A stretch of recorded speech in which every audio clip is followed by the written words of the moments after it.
good afternoon, and for some of you, good morning and good evening. Thanks for joining us today.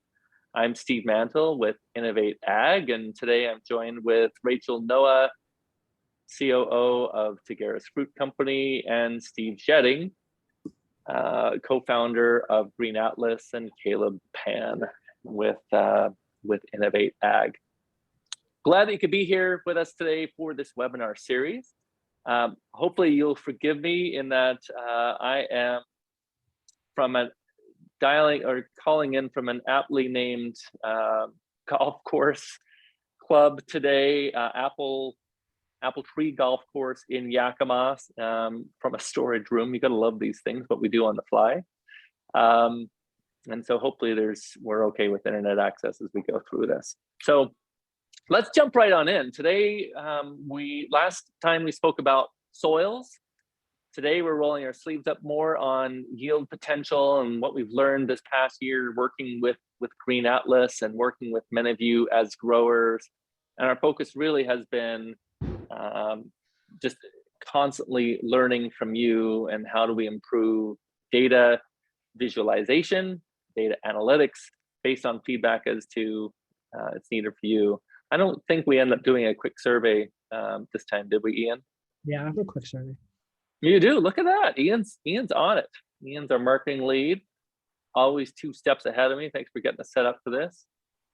So what are we asking, Ian? Where do you see yield imaging to be most beneficial? Just kind of, it's also multiple choice, mind you, so you can pick multiple different things. But just as a precursor, just want to know what you see it as most beneficial for you guys as a grower. Now, are we handing out grades at the end? All right, so, and this is always the interesting thing, where the fascinating thing about the industry is every grower has a different perspective. And we are seeing just that as we're looking at, so we've got during blossom, bud counts, pre-thin, post-thin, fruitlets, kind of mature fruit.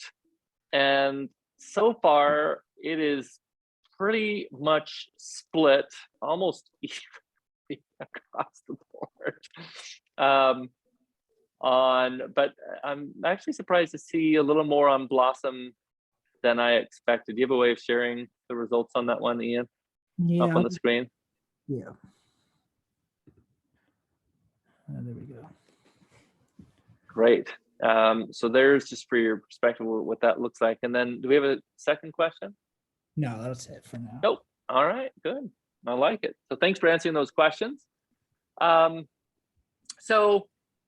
that background, we wanted to jump right in and again introduce Rachel Noah, Chief Operating Officer of Taggares Fruit Company, who's been a customer of ours for last growing season, and it's really been a lot of fun working with Rachel and Pete and Eric and the team out at Taggares. And so I'm going to hand it to Rachel to share your perspective. Rachel, welcome. Yeah, thanks, Steve, for the intro. I just want to take a moment to just say I'm pretty new to ag, so this is an interesting a place for me to come in, but what I'm not new to is using data and decisions. And I think that what I really like about what we're seeing here and what Innovate has been able to provide is it's a comprehensive piece of information. It's not just raw data, and that raw data comes with actionable insights. So that's been really good for us. But a couple of the things that I wanted to share today is we are looking at 2 solutions right now. So we did a scan, we had some test scans, Steve, I think last year with some pre-productive block, a 2019 planting, and then we also scanned and did some comparative analytics against a 2015 planting. So, and then your team did some analysis on that. And we used soil scanning and bearing wall coverage, and we started looking at what are our long-term yield impacts and how can we do something different when we're planting in soil remediation to ensure better bearing wall coverage, which is a long-term yield play. And I really believe that that's something that could be really valuable.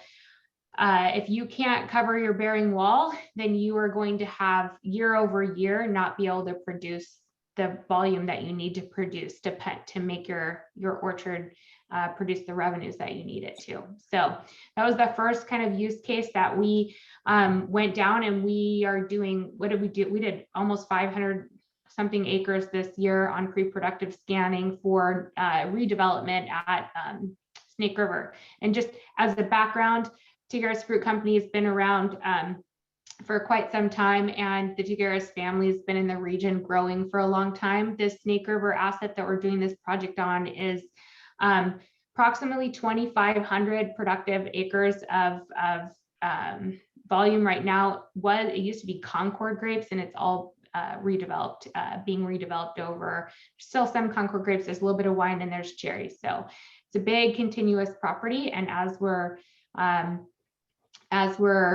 replanting, it's good to know a little bit about what the soil can produce, and that's been good. Did you say there's a little bit of wine in there somewhere? Yeah, we do have wine. We have wine up by the cherries that are going in that you guys scanned up on the hill. Now you tell me. Yeah.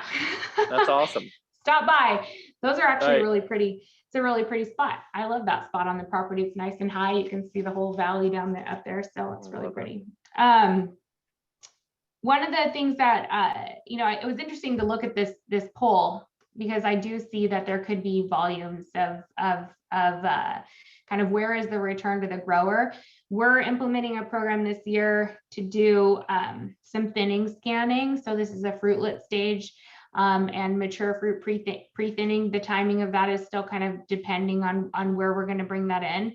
But just as a really quick, how I think about it in terms of value. Labor is super expensive.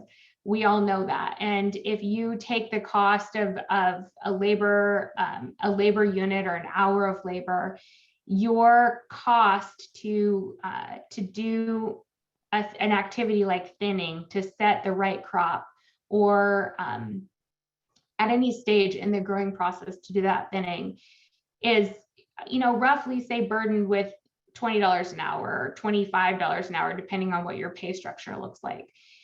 When you put that into play, if those guys are out there doing work that isn't necessary, or doing work that isn't directed to where it needs to be done, the potential for loss is pretty big. At our farm, we're a big farm, so we've got hundreds and hundreds of people out there per day. So if I can save 2 or 3 hours per acre, there's a positive and favorable return on doing something like this. But the big return potential is being able to curate the right crop set for us, to be able to get the right number of pieces of fruit on the tree in the right positions on the tree. So having a scan that tells us, hey, in this area, you probably don't even need to do any hand thinning. It looks pretty good. So don't send your crews through there. So I just saved, 20 hours of labor per, a crew of 20 is now just not even going to go in there. The payback is immediate on that acre. Or I can say, the thinning in this section is real, the bottoms of the trees look really good. Let's go in and we just need to do some thinning at the tops. So let's send them in on platforms. Not having the ladders is going to produce a faster product. We know that fall injury is probably one of the biggest injury prevention items that you have when you're working with orchard ladders. So taking the ladder out is also a great human resources initiative. It's less strenuous if you're on a platform doing that work. So there's a lot of potential good kind of human benefit to this program too. But at the end of the day, if my decisions result in a better bin of fruit, the return is awesome. If I can add $10 a bin to a 60 bin acre, just by having a better grain size profile because I made this decision, that's a monumental shift in profitability at the farming level. So kind of our philosophy is, we've done some testing on this, and we're going to go through and do this at that pre-thinning stage and figure out exactly how we want to manage our labor force going through that, because thinning hand thinning is a very expensive activity. And ideally you could chemical thin to the perfect crop set, but we all know that that's not the reality that you experience. So knowing where to go in and when to go in, that's kind of the key there. I also see that a bunch of people put mature fruit pre-harvest, and I think about that all the time. You have to spread those bins, and if you spread them every third pull and you really needed them every fourth pull, the rework on that is incredible for having to move those bins out of the way, to respread bins. If you're moving partially full bins because your crop was less than you anticipated, every time you move that bin, you're introducing things like cuts and bruises, and you're increasing your cull percentage on those fruits. So that's something that I find to be potentially extremely valuable too. So I'm really not surprised to see a lot of people there voting on the mature fruit pre-harvest readiness. And the color profile thing, Caleb, I think you guys delivered that for us last year, right? With the telling us % of color. And that was really cool to see kind of the maturity cycle and where we thought we were a couple days before we're ready to go. So that's great. Yeah, I mean, I think the fascinating thing is looking through the lens that you're looking at this and your team are looking at this with is some of it even comes down to kind of last minute decisions where you've got kind of go, no go. What do we do with this flock, right? Where you're standing there with the packing house or we're a partner. And I think it's fascinating how potentially you can use a data-driven insight to really inform that gut and pull the trigger. I mean, I think of it this way, we have a frost event and all of a sudden we don't think we have the crop that we thought we had, and we're driving around in pickups and not down rows, or, how many guys can you send down on ATVs? I'll do it. I don't like to eat the spider webs, but I think you get into there and you say, okay, I tried to set 60 or 80 bins in here, or 100 bins in this block, and we got whacked with frost on the east side. Maybe I pull back on some of the other activities that I was going to do that year. I'm certainly not going to, if I think that I don't have a crop in there, I'm not going to send in crews to summer thin that to summer prune that. I'm not going to spend the time. So I'm not throwing good money after a crop that is just not there. So I believe that there's a lot of value. It really does depend on how your team can operationalize these insights. If you just receive the data and do nothing with it, then of course it doesn't have value. But that's kind of, and what Steve and his team's been great about is kind of changing the delivery of the information. So this digestible, it's coming in a map format that's, color coded, and I can see, row 17 and then row 17 through 35, I do not need to thin. That's something my crews can clearly understand. And it's if we didn't have that and we were just relying on the raw data or someone's going out there and kind of writing down stuff, the turnaround time to get that information back, we probably didn't make the right decision. So yeah, no, and that's where the buck stops, right? It's one thing to get the data, it's another one to actually have it in a consumable form, and then finally actually being able to execute it where your front line can make it happen, right? And to communicate it all the way through. So really kind of key piece is that operational vigor and process communication in the company to make sure it actually happens, which is, I think, great and part of the journey for all of us as well. Awesome. Anything else you would to add there in closing? And no, I'm excited. I think that we're doing about, we're going to scan all of our Honeycrisp. We're going to scan all of our Cosmics this year on thinning, and we want to really maximize. We know that there's a difference in return based on how well we grow.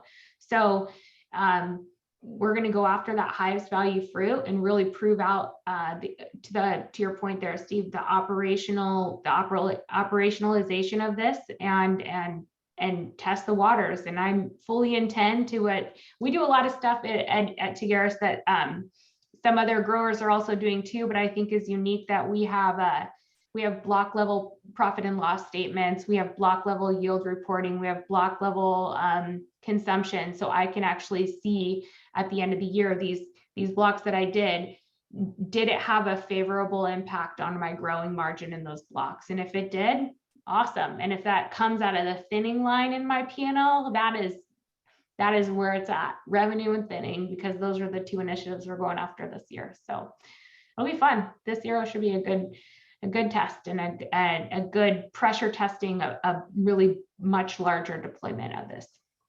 Right. Awesome. Thank you. So Rachel, stay on because I'm sure there are questions. It's really always fun having somebody from the grower side and management side for a grower. So if you have questions, do plug your questions in the Q&A and we'll queue that up for her to answer toward the end. Let's move on. Thank you again, Rachel, to Steve Shedding. So Steve Shedding is the co-founder of Green Atlas. He's dialed in today from Sydney, Australia. I don't think he's on lockdown anymore on COVID, but we'll see what his answer there. I'm gonna pass it to you, Steve. Welcome. No, all good with COVID. We're on what they call the let it rip strategy at the moment. So it's rapidly going through the community. Oh goodness. Yeah. So we'll just leave that where it is, I think. So Steve, why don't we start just to tell us a little bit about where did Green Atlas come from, and where did this all start from? Yeah, so if Ian, you could just flick to the next slide, and I think that's a video if you want to play it. But so Green Atlas was really started out of work that was done through the University of Sydney in Australia, funded by, excuse me, funded by a lot of the peak industry R&D bodies in Australia. There's a group called Hort Innovation that captures industry R&D levies, captures federal funding coming in the top, but really it's grower-led, right? So growers say, these are the problems that we think need to be addressed through technology. And so a lot of the work that was done through the university was really, sitting in meetings with growers and saying, well, how can we help? And so really it was about, so my background and my business partner is in robotics and automation. And it was really about saying, can we take those technologies that were developed for other industries, computer vision type technologies, and can they be applied effectively in horticulture? And so there was probably 7 or 8 years of R&D, each year of which we kept getting asked, when can we have it? So we knew that people wanted this type of thing and thought that it could be effective in their operations, but it never really quite got commercialized. And so Green Atlas was really a response of saying, well, if it's not someone else, it has to be us. But as a company, right, the question changes. So the research question was, can it be done? And the answer was unequivocally, yes, you can do yield estimation, you can estimate, other phenological stages, all of which are useful for really optimizing an orchard. But the question commercially that we have to ask is, can it be done economically? And that's, I think we're about 4 years old now as a company, and that's really what we focused on, was the engineering that said, can we do this all day, every day, which was different, to how we did things as R&D. Can we do it relatively cheaply? Can we make it very repeatable?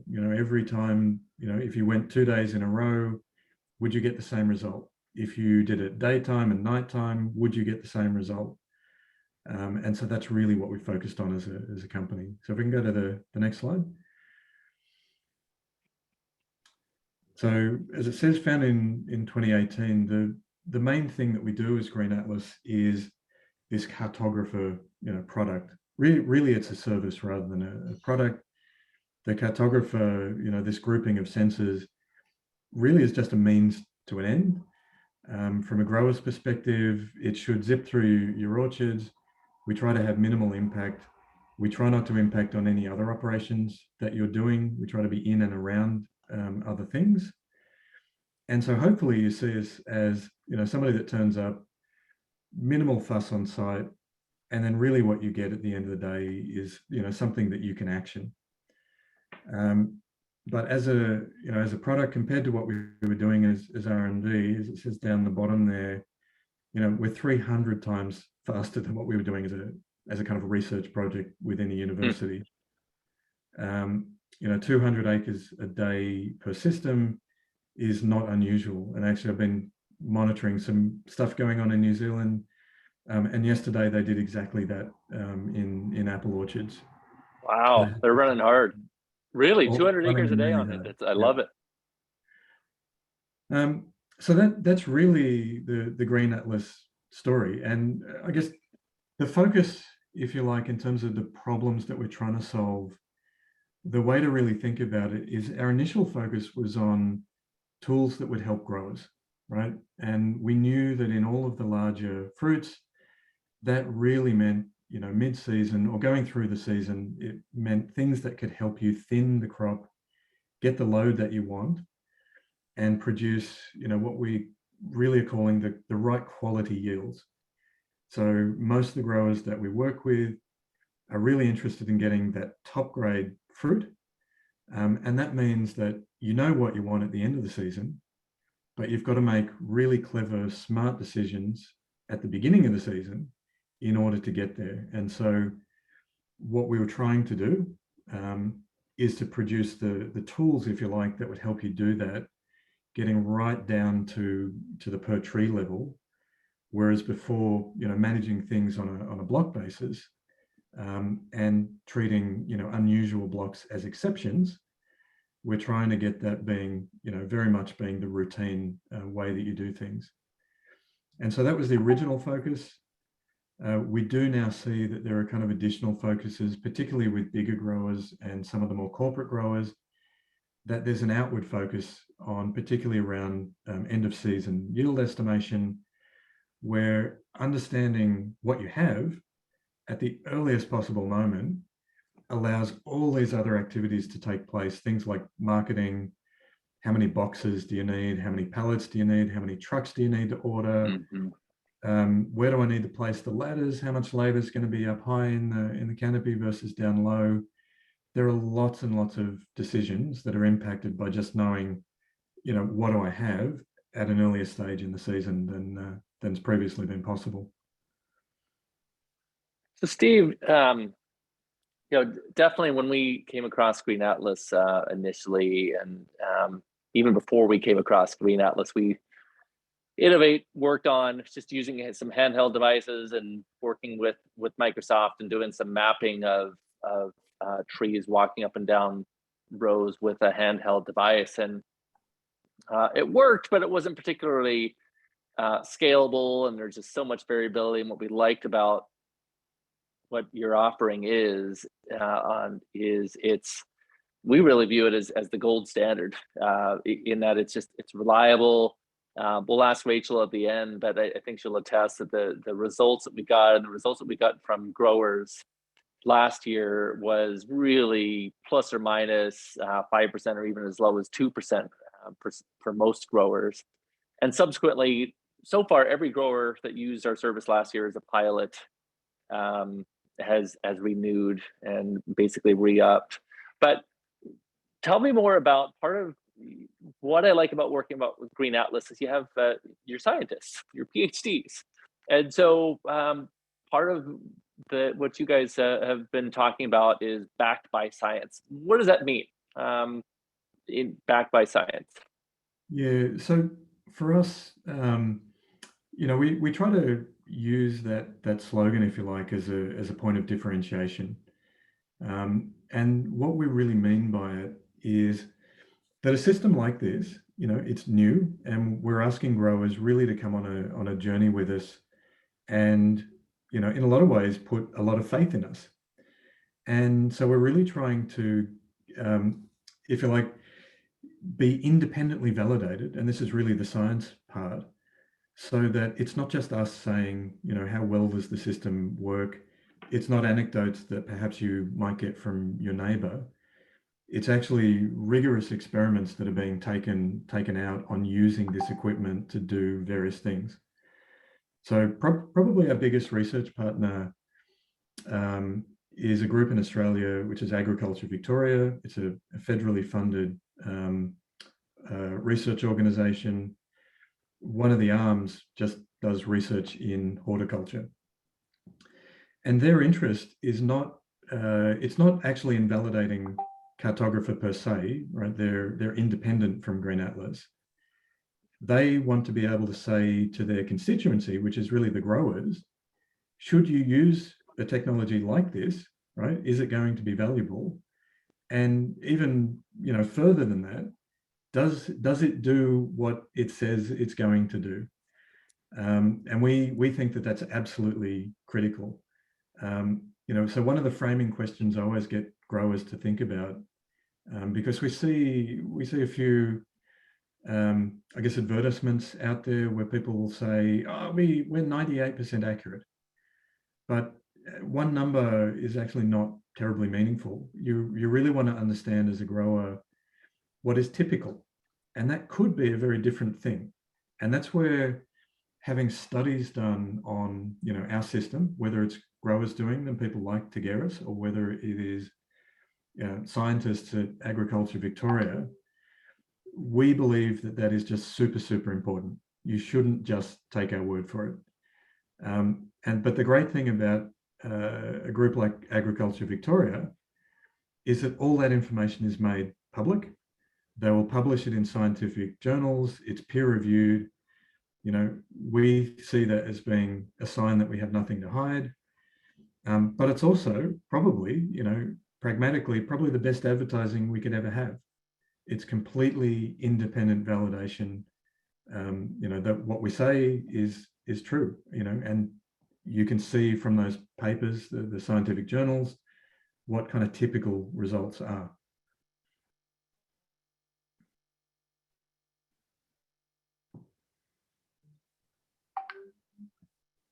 Oh, you still there, Steve Mantle?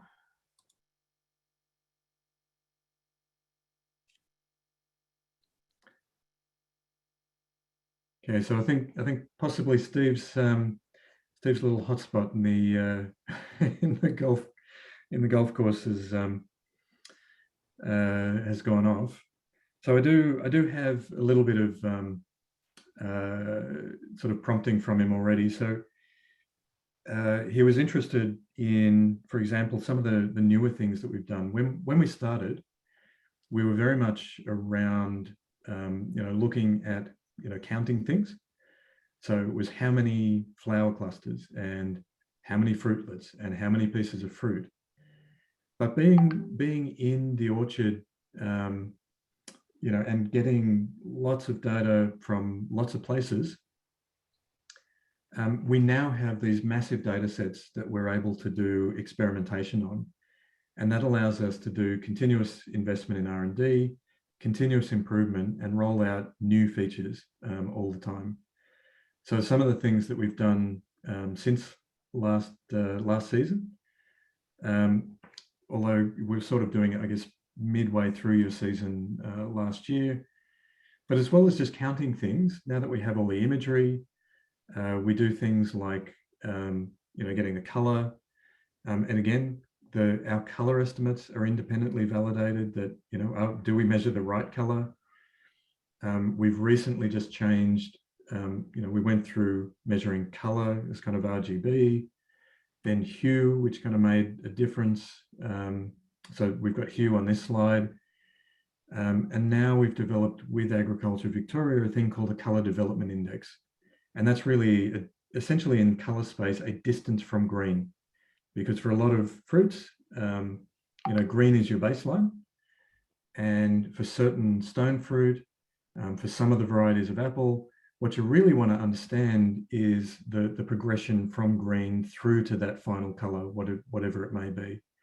So that's new, and again, being independently validated. We've also done sizing. That was very much a beta feature last season.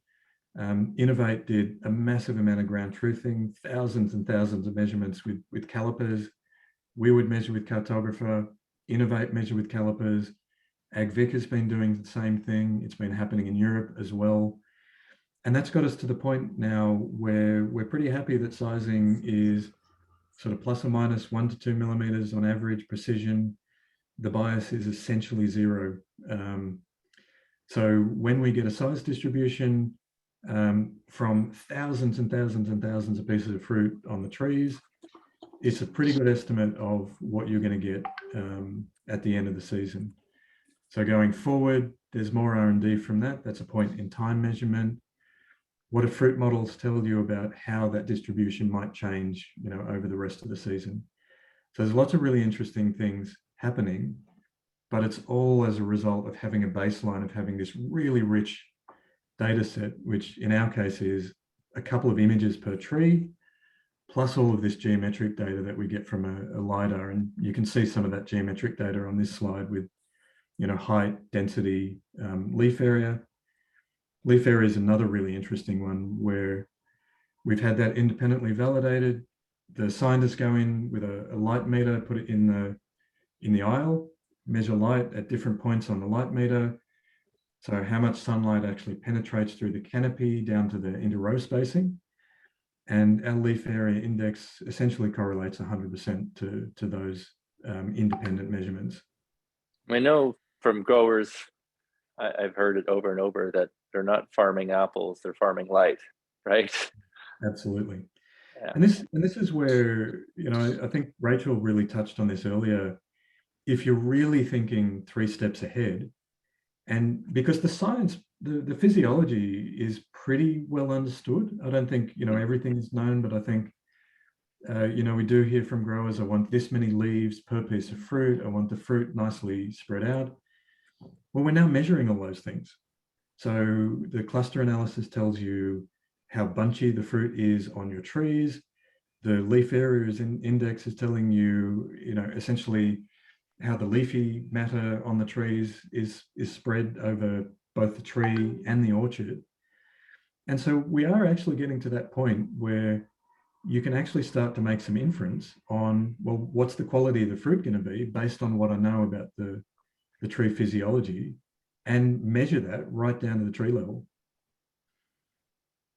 Yeah, that's great. And that's part of what we enjoy doing, and what differentiates Innovate is about tying the data through 2 other data sets, which includes all the way down to, we'll talk a little bit at the end around the packing house, the warehouse, and that data kind of flowing all the way back up. So basically what was on the tree and then went into the bin and then effectively went into cold storage and then shipped all the way through. The last frontier, our belief is digitizing the orchard and then giving you the insights in use case driven scenarios to unlock your profit potential, basically. Which I think Rod Farrow was on this call because I saw him ask a question earlier, a grower from New York. And I have to credit to him. He says, look, Steve, it's great to kind of show what the variabilities and so on, but look through it from an economic terms perspective as to where are the areas in the block where if with just a little bit more leaning in, whether that be on soil or water or labor with thinning, where you can push the needle toward getting to that next grade or size piece, because that's where you already have some cost, right? And so now it's really about, to Rachel's earlier point, about tuning your processes and basically executing where you can tune that just a little bit to eke out or sweat your assets effectively, and end up with a better end result. Steve, I think do we have another slide or 2 on here, Ian, that you're going to use as a backdrop? One other piece I was going to bring up as well is there's a great website that you have that we can come to after this, but your examples.greenatlas.com.au. Either I can flick it up on the screen or you can, either way. But do you want to speak to this first, or?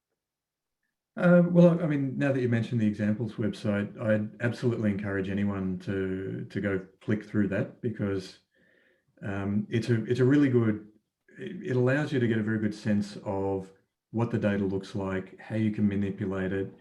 Even things like I find just being able to adjust the sliders and bring out different trends from the data is very useful. You know, so probably a really good example recently, we did a mummified nut map in California about a week ago. And there was this really interesting trend that spanned about 4 or 5 blocks. And it turned out that was an old riverbed that had been, you know, they'd used front end loaders to make it all flat. But that old riverbed absolutely had an effect on the way that the trees were growing above it. Presumably there was more moisture in the soil, I would guess. But yeah, if you pick an example, you know, this is pretty representative across the different crops that we do. You know, and that again, you know, speaks to, we tried to make a very general system when we did the engineering. So you can see there, yeah, grapes, citrus, stone fruit, kiwi fruit. Kiwi fruit's interesting because it's an overhead canopy and we have to look straight up. So what was this one? Cherries, cherry fruitlet. Yeah, cherry fruitlets.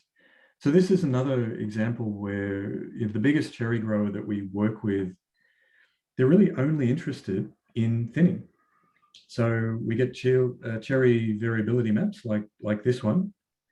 They will tend to look at the hotspots, because in Australia, we're really keen on selling cherries into the Asian export market, and they really want super large cherries.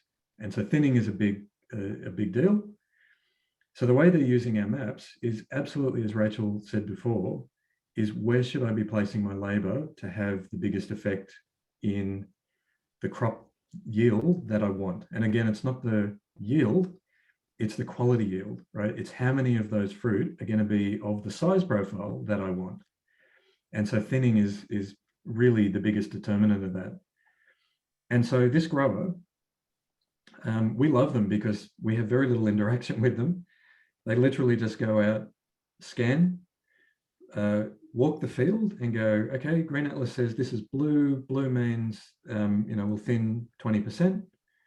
Yellow means we won't thin at all. And they just give very simple instructions to the thinning crews and off they go. And they do that process 2, sometimes 3 times per season. So they'll scan, they'll thin, they'll scan again, they'll thin. And depending on how they think things are going, they may do it a 3rd time. And they absolutely believe that they're getting value at the end of that, simply just based on the size profile of the fruit that they're getting at the end of the season. That's great. Yeah, and I think in as we're looking through this as well, the reason I picked cherries was, boy, if you can pick out, take a quick peek again here, cherries effectively and do count based on this and zone in on that. I mean, look at basically each of these squares is where the computer vision is picking out a cherry.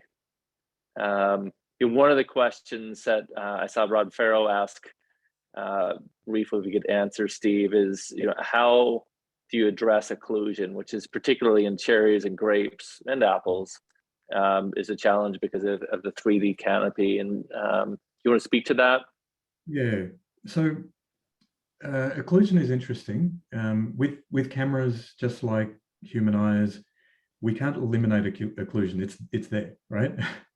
And that's that's kind of the key point to understand. So how do you address it? Is through calibration is the answer, right? Really trying to understand what is the proportion of fruit that's visible to the imaging system versus what is actually there. Now, we always advocate, you know, unless you need to do calibration, to not do calibration. So our cherry grower in Australia does not calibrate. What they're actually doing is calibrating essentially by eye, right, in their mind, by doing that orchard walkthrough. But in order for them to trust our data, it has to have precision. And this is very much the scientific definition of precision and accuracy. So we built a system that, is very, very repeatable, and that gives us precision. So we can go in at night, we get essentially the same result, right? Within, probably a couple of percent. Same as if we go one day, the next day, you'll get pretty much the same result. And that's actually a really good way of testing a prospective system. Is it precise? Is you see, right? Can it give you the same answer 2 times in a row? And that's what precision is. But precision gives you relative accuracy. So we can say, right, in the Northwest, you've got 20% more than in the Southeast. And we get that without having to do any calibration whatsoever, because we engineered the system to be that way. And that's because, we carry our own lighting. We're not really subject to what the sun is doing, whether it's overcast, sunny, whatever. And that's very much a function of having our own lighting system and keeping the imaging very, very controlled. So that's precision, right? We think we have that. And then accuracy is really that ground truthing. How do I take that, relative yield, across the block and ground it? And what we do in that case is we will do some selective counting. We typically take a couple of trees in a row, so it's a little bit different to standard hand counting, but probably about the same number of trees. But what that allows us to do is to take a precise map and turn it into an accurate map, or precise and accurate. And that's what then allows us to get the full block yield estimates, and per tree estimates for that matter.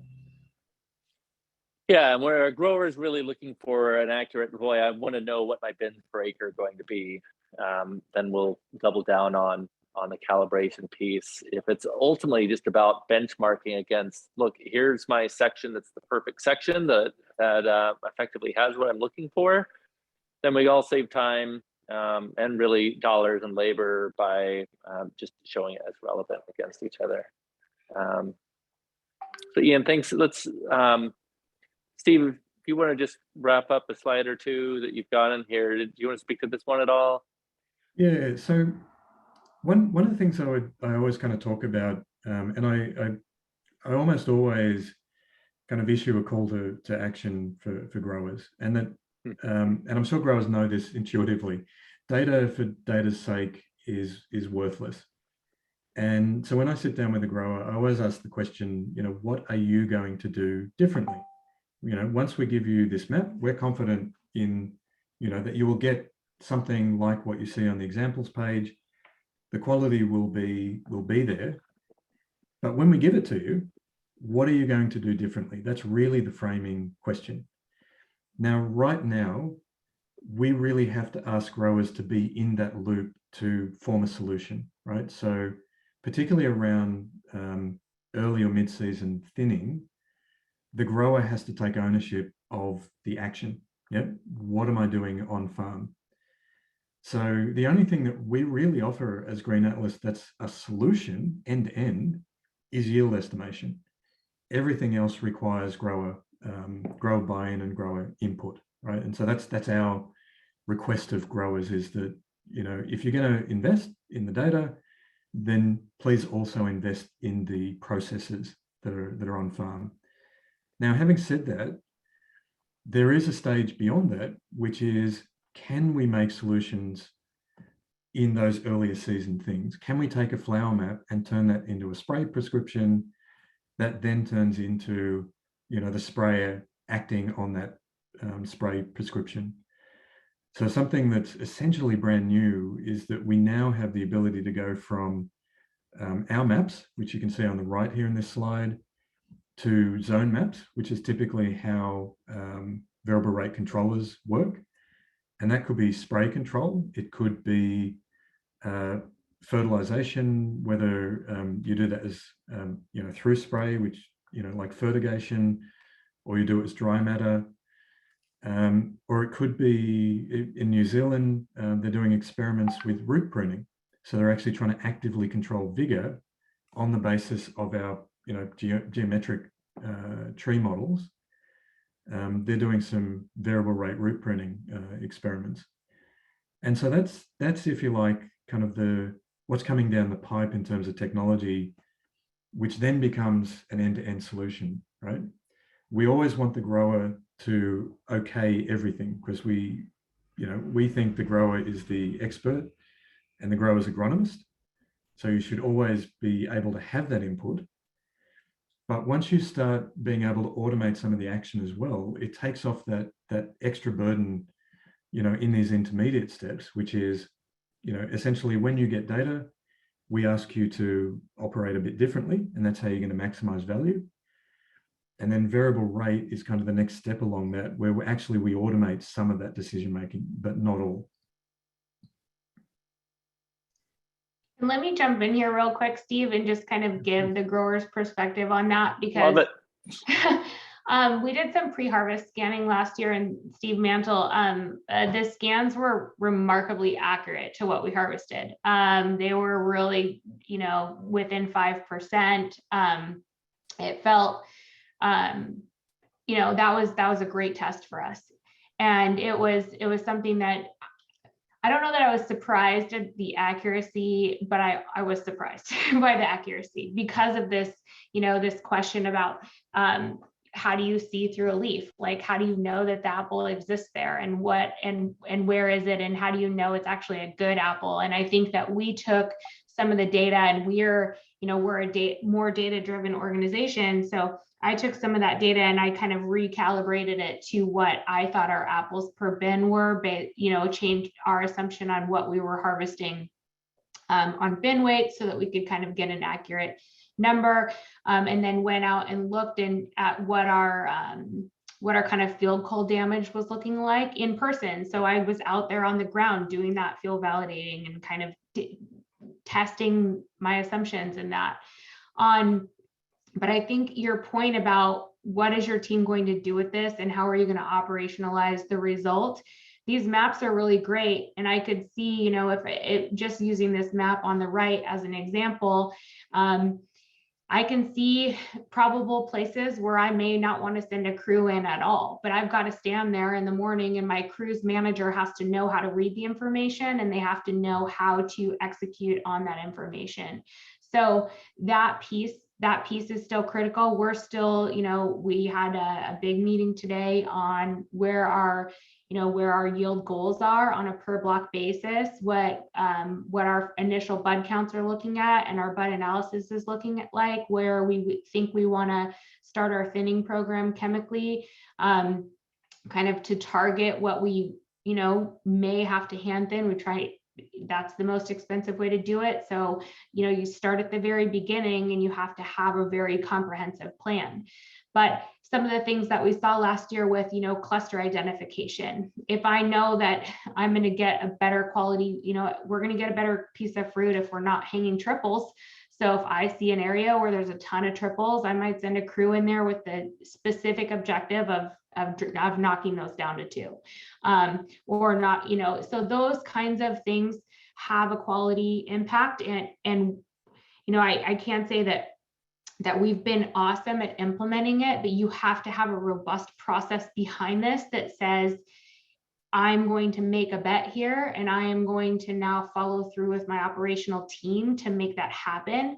And to your point, if you are not ready to do that, then you're buying information that is not useful for you. So make sure you're ready to go for it and get in there with it. Get in there with the actual boots on the ground and make it work. That's the only way that you improve the margin on the whole operation. I mean, I look at it as in, if I can save 4 hours of labor, or if I can increase 2 bins per acre, then this is a valuable service for me. So that's a per acre basis. I start there and I say, okay, well, how am I going to actually make sure that happens, and hold my farm managers accountable for making sure that happens. Yeah. Probably the one exception in terms of where the data kind of is useful if you're not operationalizing it, and I know Steve's mentioned this a few times, is looking at your orchard year on year, right? Mm-hmm. So really starting to understand, if I had, you know, for example, lots and lots of flowers, you know, massive flower load, you know, should I expect the flower load to be less next year? And was it, right? You can start looking at those kinds of questions. That's useful, but it doesn't give you that immediate, you know, return on investment that that operationalizing it does. Great. Yeah, I mean, operationalizing it is critical. I think the challenge is it can be really overwhelming, and it can be, well, let's just wait because we're not ready to operationalize. On the other hand, you're better off, in my view, at least having a benchmark to start with, and start crawl it across not just a couple of blocks, but going really all in, so that you can compare blocks against each other. And you can actually start establishing what your KPIs, how do we use this data, and then you jump in if you can, on starting to make some decisions around it. Part of what we're leaning in hard with growers like Taggares that have committed for 2022 is, let's get the views that you need right now, before the season, before it's all hands on deck, so that ultimately it comes down to, and Ian will kind of tee up the next handful of slides, but some of those views, and we've got some that we're doing custom just for Taggares, but here's views that effectively your front line can make decisions from, and do it and feel confident about it. So Ian, we lost the share. There we go. But keep on going. So I think that's key. So just doing, is there anything else to add in there that you wanted to add in, Steve, or should I just gonna keep running through a little bit more of the, okay. I've taken So more than my allotment of time. no, this is great, and it's fantastic. So I want to run through just a handful of slides of showing where Innovate is bringing together the translation of raw data from one or multiple sources. Part of what we're building out is different algorithms that can show on relationships in with soil data, relationships in with other sensor data. And it's part of the smart orchard work that we've talked about in other webinars. But translating it to something that just really, okay, great, what do I do with it? So here's a great example of a yield use case around assigning thinning labor. For this particular grower, you can see the raw data at the top. It's really noisy. It's hard. You can kind of get an idea, but now it's about specificity on that, right, on this cluster size enumerated by row, where Caleb Pan on our team from the data science team said, okay, what's the threshold grower that you want to do? For instance, where Rachel said, well, maybe there's a scenario consulting with her farm management. Great, let's knock down in for this variety and for this rootstock and kind of where we are in terms of third, fourth, fifth, sixth leaf, wherever we are in the process. We want to be at X per cluster. Great, let's set that. And then we can literally see in red in this case is these are the rows that you want to double down on labor. And you can do everything, but if you're short on labor, which many of you are, this is where you prioritize. And we've seen some growers save as much as 50% productivity time, literally can cut off weeks for a crew, 2+ weeks of a crew in terms of efficiency. And it's probably less about saving the dollars and more about moving them on so they can have even more of a ripple effect. And again, unlocking that next, your potential. So let's go to the next slide. Next one is around pruning and looking at, what was your cluster count and your density and your size distribution, your canopy, your leaf area index, and the light exposure piece, which is really quite fascinating given what Steve Shedding had shared earlier about the Agriculture Victoria study, where they used light meters and correlated in with the data that was being collected here to show with a high degree of confidence, great, we can show where in the block are you getting more light exposure versus less. Let's go to the next slide. Harvest, basically, just like Rachel was saying earlier, what's our total fruit? What's the size? What's the color distribution? How is that morphing? Some of the work that Caleb has been doing is around taking this data and then aligning it to what's landing in the bins based on sample data, and connecting the dots there as well as to where you're seeing more cullage versus less at the sub-block level. Let's go on to the next slide. This one, some growers get excited about this, some not so much, but really bin placement and estimate. So if I know I've got a higher density, and Rachel mentioned this earlier, particularly for something like Honeycrisp, like, do I really want to move around bins if I, particularly once they already have the apples in them, and move them around multiple times? No, I want to minimize that as much as possible, both for productivity as well as for fruit quality and bruising and so on and so forth. So focusing down on, great, how many do I literally need per row to have forklifts spending less time moving things around. Let's go on the next slide. And where it all starts to come together is really, it's the soil and your yield and your nutrient optimization. We've got a grower this year that started supplying us with SAP nutrient data, and taking that in the same places where the soil samples are being taken, so they can truly now see, okay, what is actually in the SAP in terms of nutrients in these trees, in these sections, what's going into the soil, what's the soil availability of those nutrients in the soil, and what's some of the texture variability and so on, to help inform even kind of where we need to be watering more or less, and thinking about infrastructure changes. And then even taking tissue data as well to see what the outcome is in the petiole and or fruit itself, and bringing that all together and seeing what your variability is on your soil through the block, and getting to the point, which is generally a ways off for most growers, but crawl, walk, run, getting toward actually doing precision rate spray applications based on where it's truly actually needed, and being able to document that. Let's go to the next slide.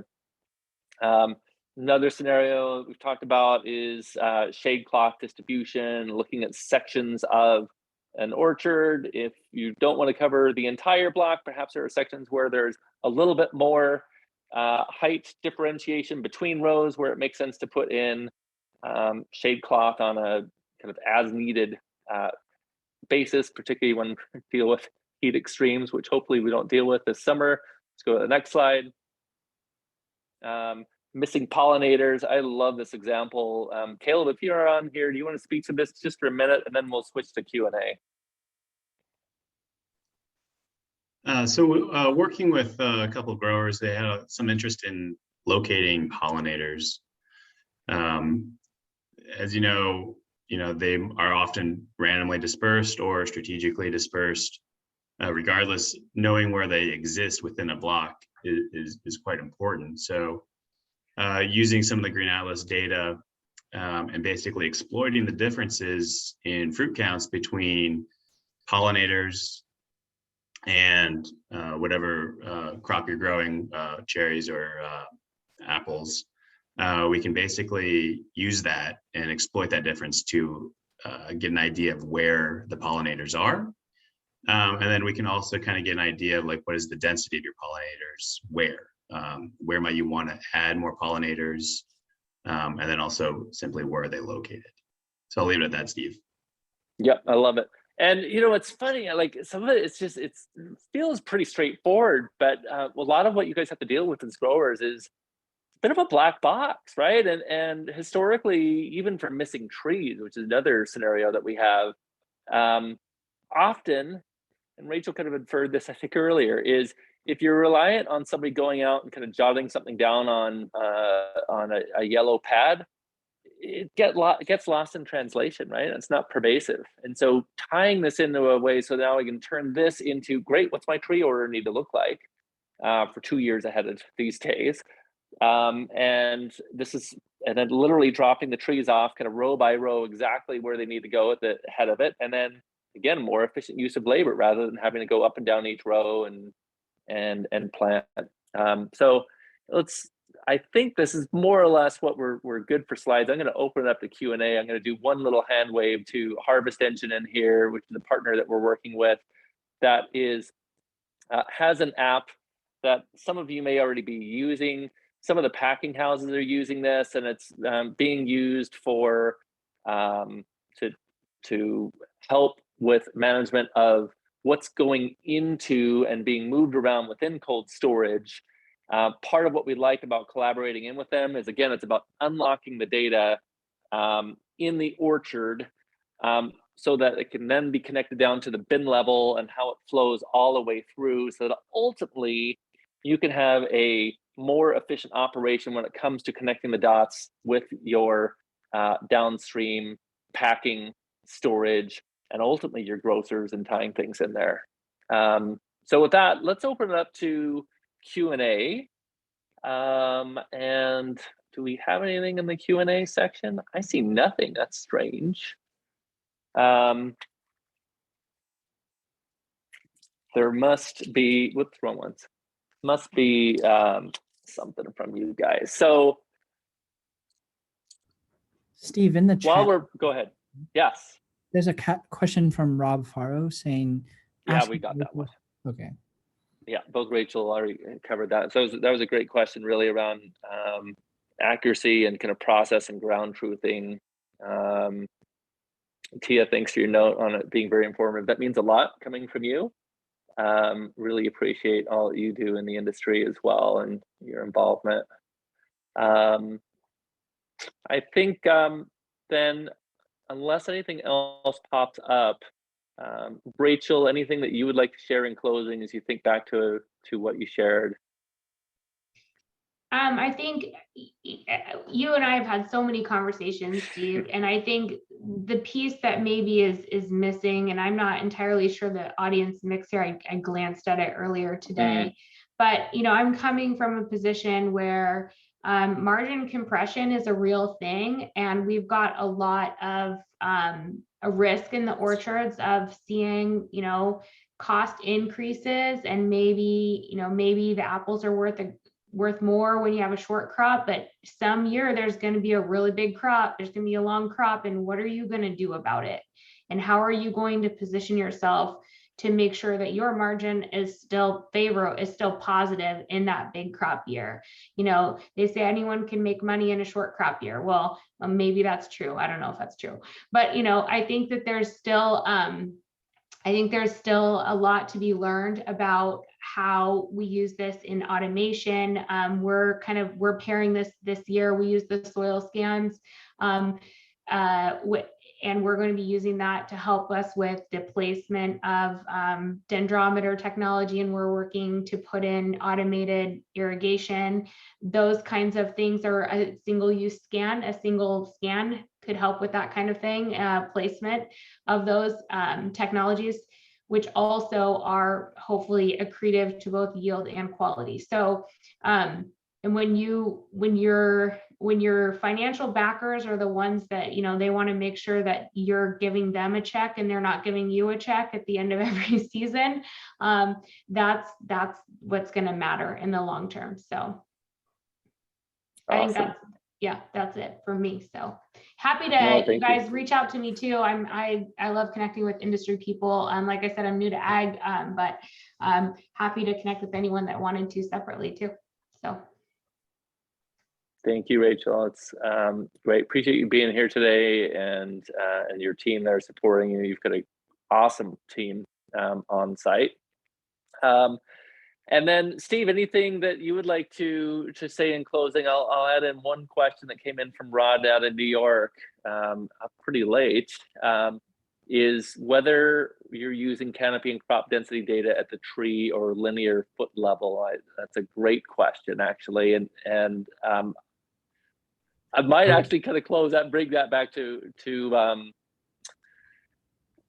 Rachel afterwards as to how she's thinking about that, as to whether it's tree or linear foot level. But go ahead first, Steve. Well, nothing really to add, I guess, to the conversation, other than, we've been really grateful, I guess, for the opportunity that we've had in the Pacific Northwest, and the fact that growers have really engaged with doing things a bit differently, because we know it does come at a cost, right? We're very aware of that, even if it is just that cultural change of how do I change my practices? And that's an investment. But just as Rachel said, we think that it's incredibly important. Like our vision of the future is that this is how all orchards are managed. But it's certainly, really getting to grips with subblocks, managing it at the subblock level. It really has to happen to drive more productivity. The only other thing really you can do is genetics. Right. And downstream, I think there's definitely something there as well, right? Again, it's Sure. for Innovate, it's really about unlocking these data silos. And what we found was, look, you got to start with the yield and the variability of the trees themselves, and then let's look at what's going into the soil, and let's look at chem and water and so on and so forth. But yes, you're right, genetics is very much a key piece of this as well. And I think Rachel and I've had a bit of discussion around this as well, as they're looking at pre-plant, how do they think about a different rootstock based on variability, perhaps in different parts of the block, based on where you've got heavier sand versus less, and so on. And a lot of you guys do have extremes from 15 to 90% sand in that same darn block, which of course is working against you when it comes to getting to that uniformity that you're all striving for across the block. And that's really probably the other takeaway, is that we don't see uniformity in any crop in any part of the world.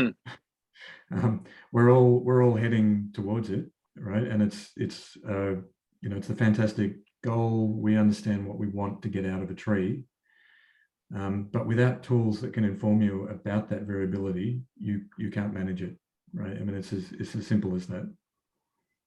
Very true. And I think to answer the tree or linear foot level is, we can do both, right? We typically are doing it at the tree upper and lower. We're kind of just waiting for linear foot level. Steve and I have talked about that before, right? So our canopy and crop density data, it is there at both on a per tree basis and a per foot basis at any location, as well as the block totals. Yeah, and I think for Rachel, I don't know if you're doing productivity down to the linear foot level, but I would imagine it's only a matter of time. We dabbled in it last year, thinking about on the bearing wall scans that we had, which is canopy density, and looking at that on, okay, square feet of bearing wall coverage. If we wanted to set an apple every 5 inches, what is the capacity of the bearing structure? And so that's more of like a budget or pre-crop year planning activity, so that you could utilize a bearing wall coverage kind of thoughts on that. But as we're thinning along, communicating with our crews in the meeting that we had today on thinning, we are definitely communicating on target fruitlets per tree.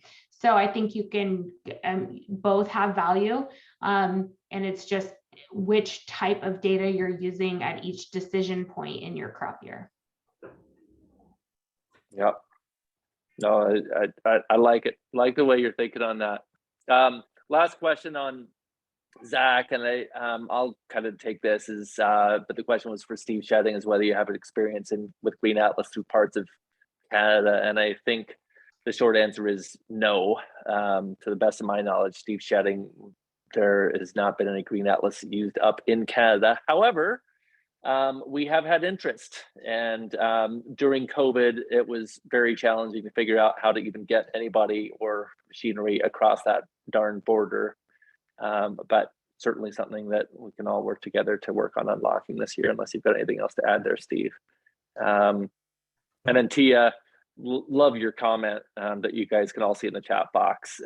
Lots of cool change. I think with the other automated tools that you're using and the silos that are coming along here as well, and critically some of the automation, robotics, whether that be something simple as picking platforms and being able to collect some of that data on the picking platform itself, or tractors that are semi-autonomous, whether they're retrofit or brand new, and ultimately kind of the quintessential that we're all after is automated harvest, which is still quite a ways off at scale. So guys, thanks so much for all the time. And yes, Mario, we're working on coming to the Northeast. Certainly reach out to us and we'll talk more. Do join us on a Clubhouse meetup next week, 4 o'clock. You can look at the archive as well. If you don't know what Clubhouse is, look up the Clubhouse app on your phone. It's actually quite cool and a bit addictive, and it's got all sorts of interesting things on it, but think of it as really kind of a combination of talk radio and interactive Q&A podcast type piece where you can jump in, jump out, listen on demand. And the intent is really to drive more community amongst you and your peers, and as to how do we keep innovating. We want to bring in more discussions around labor and how even some other countries are tackling it when it comes to labor challenges. And but next week we'll talk more about these yield use cases, and again, very casual. It's almost like kind of a Reddit ask me anything type thing. Thanks to everyone for your time. Rachel, thank you again for jumping in here today. Steve Shedding, Caleb Pan, and Ian, thanks for getting us all set up. We'll leave you guys to your evening. Have a good night.